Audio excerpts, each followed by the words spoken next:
good morning, my dear friends and students. I am Sadman. All of you enjoying mathematics and science with me. नेहमीप्रमाणे enjoy करताय maths आणि science 8th स्टँडर्डचा एक interesting lesson की ज्या लेसनचं नाव आहे inside the item. आपण हा start केलेला आहे.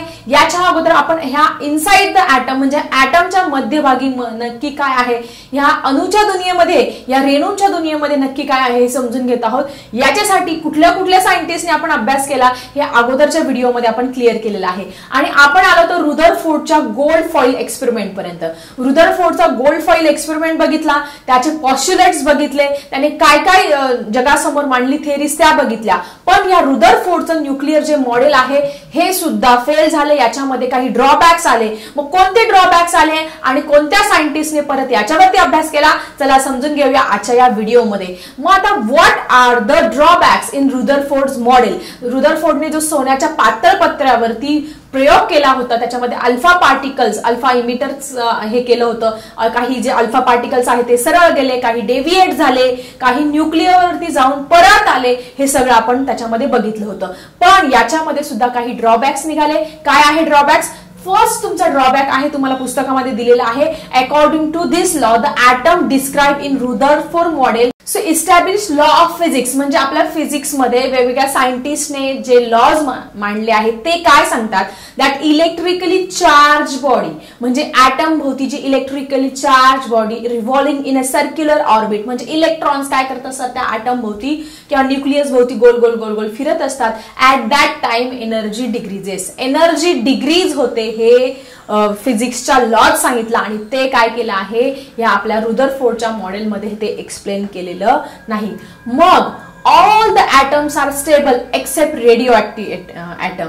सगळे जे ॲटम आहेत ते काय आहे, स्टेबल आहे. पण रेडिओ ऍक्टिव्ह जे इलेमेंट्स आहे, थोरियम आहे, युरेनियम आहे, ते काय आहे, अनस्टेबल आहे. या सगळे ड्रॉबॅक्स आहे आपल्या या रुदरफोर्डच्या न्यूक्लिअर मॉडेलमध्ये. मग तुम्हाला ड्रॉबॅक्स मध्ये विचारले तर तुम्ही हे 3 ड्रॉबॅक्स सांगू शकतात की अनस्टेबल ॲटम आहे, त्यानंतर एनर्जी डिक्रीज होते हे एक्सप्लेन केलं नाहीये, all the atoms are stable except the radioactive elements. हे 3 ड्रॉबॅक्स तुम्ही सांगू शकतात. मग याला ओव्हरकम करण्यासाठी एक सायंटिस्ट पुढे आले की ज्या सायंटिस्ट नाव आहे bore stable orbit atomic model, जे 1913 मध्ये जगासमोर आलं. याचा आता आपण अभ्यास करणार आहोत. So student, in 1930 Danish scientist Niels Bohr put for the model which explain us the stability of atom. 1913 मध्ये जे डॅनिश सायंटिस्ट आहे ज्यांचं नाव होतं नील्स बोर यांनी जगासमोर ॲटमची स्टॅबिलिटी स्थिर करणारं एक मॉडेल जगासमोर आणलं की ज्या मॉडेलला म्हणतात स्टेबल ऑर्बिट ॲटॉमिक मॉडेल, की ज्याच्यामध्ये स्टेबल ऑर्बिट आहे ॲटॉमिक मॉडेल त्यांनी जगासमोर मांडलेलं आहे. मग काय आहे या नील्स बोरचं पॉस्ट्युलेट्स या स्टेबल ॲटॉमिक मॉडेलचे, चला समजून घेऊया. सो फर्स्ट पॉस्ट्युलेट आहे इलेक्ट्रॉन विषयी, की ज्या नील्स बोरने सांगितलं आहे the electron revolve which around the nucleus. Electron काय होत असतात, एक सर्क्युलर ऑर्बिटमध्ये एका विशिष्ट कक्षेमध्ये न्यूक्लियस भोवती काय करत असतात, रिव्हॉल्व करत असतात. त्याच्याविषयीच पहिलं पॉस्ट्युलेट आपल्या ह्या नील बोरने एक्सप्लेन केलं आहे. The electron which is revolving around the atomic nucleus lies in the concentric circular orbit at the certain distance from the nucleus. तुमच्या पुस्तकामध्ये पण हे दिलेलं आहे. नील्स बोरचं पहिलं पॉस्ट्युलेट काय म्हणतो नील्स बोर पहिल्या पॉस्ट्युलेट मध्ये, की जो इलेक्ट्रॉन न्यूक्लियस भोवती, मध्यभागी काय असतं तुमचं न्यूक्लियस, त्याच्या भोवती जो इलेक्ट्रॉन एका सर्क्युलर ऑर्बिट मध्ये गोल गोल गोल गोल असा फिरतो आहे, तो एका विशिष्ट अंतरावरती असतो. काय असतो, न्यूक्लियस पासून एका विशिष्ट अंतरावर असतं असं कोणी सांगितलं, नील्स बोरने त्याच्या पहिल्या पॉस्ट्युलेट्स मध्ये सांगितलं.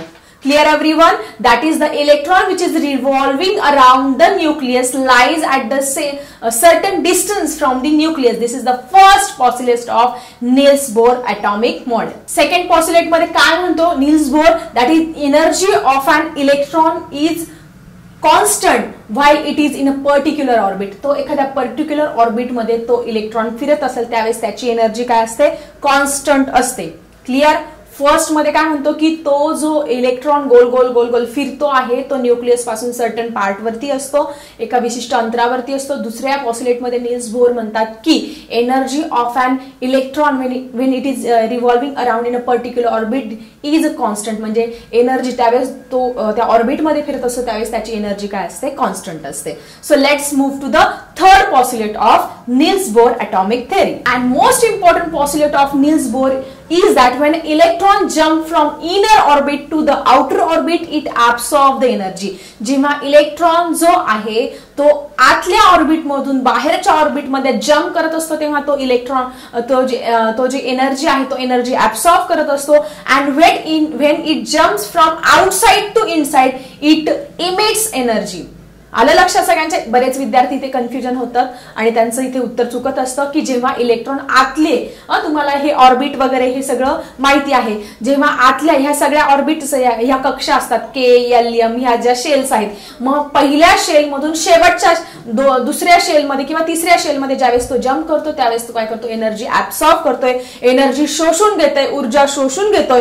पण जेव्हा तो बाहेरच्या कक्षेतून म्हणजे समजा एम शेल मधून के शेल मध्ये येतो आहे त्यावेळेस मात्र तो काय करतो एनर्जी इमिट करतो, एनर्जी ही रिलीज करत असतो. हे इम्पॉर्टंट पॉस्युलेट मांडलेला आहे नील्स बोहर यांनी आपल्या ह्या थिअरीमध्ये. आणि त्याचा जो डिफरन्स आहे and it the difference the absorbed energy difference is equal to its energy level when it jumps from outer orbit to inner orbit. म्हणजे त्याची एनर्जी लेवल आहे म्हणजे आतली एनर्जी लेवल समजा 10 आहे, बाहेरची 5 आहे, मग त्याचा डिफरन्स 10 - 5 = 5. अशा पद्धतीने तो जो डिफरन्स आहे तो काय असतो त्या दोन्ही एनर्जी लेवल जे असतात त्याच्या डिफरन्सच्या बरोबर असतं. असे पॉस्युलेट्स आपल्या नील्स बोहरने त्याच्या ॲटॉमिक स्टेबल ॲटॉमिक जे मॉडेल आहे त्या थिअरीमध्ये मांडलेले आहे.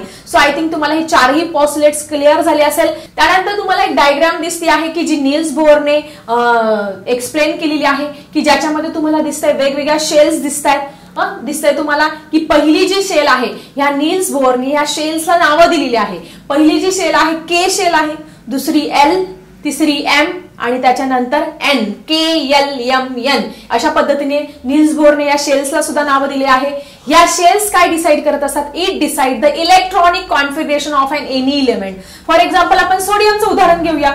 सोडियमचा ॲटॉमिक नंबर काय आहे तुमचा 11 आहे. मग पहिल्या कक्षेमध्ये त्याचे 2 इलेक्ट्रॉन असणार आहे, दुसऱ्या कक्षेमध्ये 8, 2 आणि 8 किती झाले 10 आणि 11 होण्यासाठी अजून काय लागणार आहे 1 म्हणजे तिसऱ्या कक्षेमध्ये 1 इलेक्ट्रॉन असणार आहे. सो अशा पद्धतीने ह्या शेल्सला नावं दिली. मग आता त्याचं जे स्टँडर्ड रूल आहे की के शेल मध्ये किती इलेक्ट्रॉन असतात? के शेल मध्ये तुमचे 2 इलेक्ट्रॉन असतात, एल शेल मध्ये तुमचे 8 इलेक्ट्रॉन असतात, एम शेल मध्ये तुमचे 18 इलेक्ट्रॉन असतात आणि तुमच्या एल शेल मध्ये असतात 32 इलेक्ट्रॉन. 2, 8, 18, 32. Clear everyone?